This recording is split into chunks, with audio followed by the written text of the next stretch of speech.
The City of Boston's elections will occur next Tuesday, November 7th, and at the top of the ballot is the mayoral race in which incumbent Mayor Marty Walsh will face off against Tito Jackson. Now, Tito Jackson is the current councilor representing District 7, which covers most of Roxbury and parts of the South End, and is the first African-American to make it to the final since way back in 1983 in Mel King. Now, the topic is the talk of the city this weekend as election day creeps up, and here to discuss this interesting matchup is Kevin Peterson, who's one of our long-standing political commentators and founder of the New Democracy Coalition. Welcome back, my friend. Hey. Happy Sunday. Hey, thank you. Okay, so let's get right to it, my man. Yeah. Mayoral race. What are the main issues that have, what have you seen are the main issues that have been talked about in this political battle? Education, public safety, the future of the city in terms of income inequality.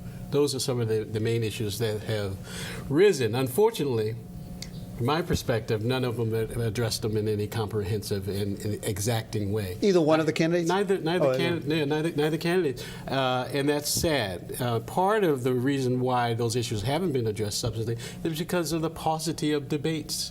The mayor's strategy, and it may be a good one for him, the mayor's strategy has been to have as few one-on-one debates as possible. That has lessened the intensity of interest in the race, but has also lessened the voters' abilities to get a sense of how each candidate is addressing these large, perplexing, and vexing political issues. So I'm going to give you the opportunity to kind of go through this with each candidate, strengths and weaknesses. So we'll start with the incumbent, Marty Walsh. What are some of his strengths, or what do you think have been some of the positives that he could have or has championed? Oh, he's a son of the city, and he loves the city. That's clear.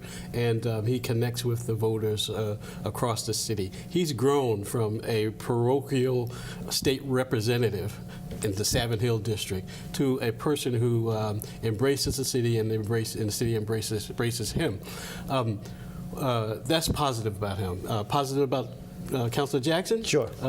An advocate who has, particularly around education, but who also has the heart of a grassroots activist that he inherited from his father, who was an activist. His mother was a teacher, so he gets a passion. He brings a passion around education.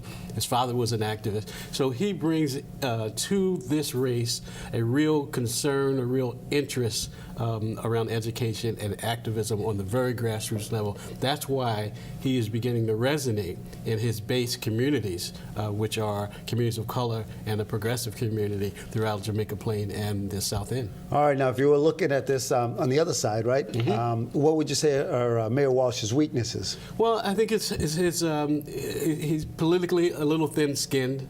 For example, I and others have been pushing him around renaming Faneuil Hall. He does not want to have the discussion, and he doesn't understand that this issue would be sensitive to others.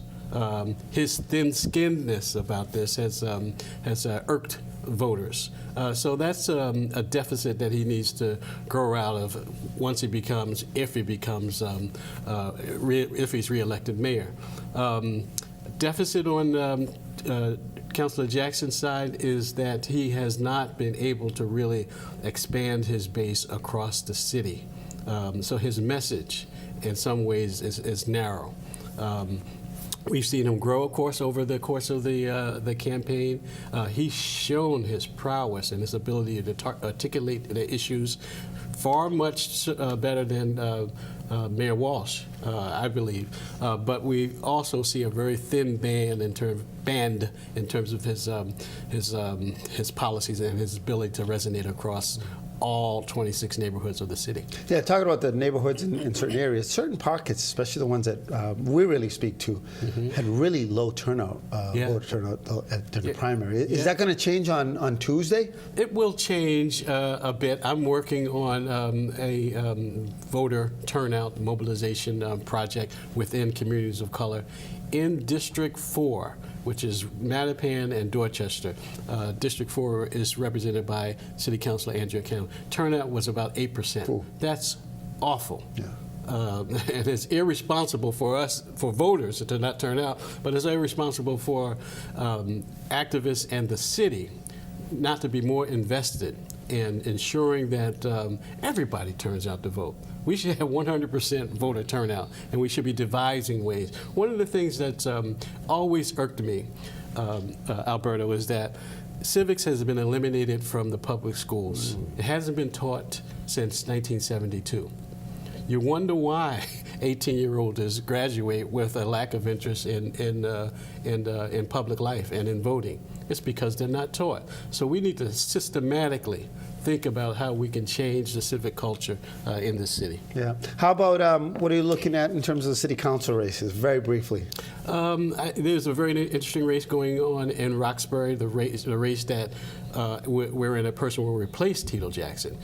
Kim Janey is the prohibitive front runner. She is the front runner. Rufus Falk. Both of them are dynamic. Education is Janey's forte. Rufus Falk has been a violence intervention. He's about to receive his PhD. Both of them are highly qualified candidates. Let me ask you a question. Yeah.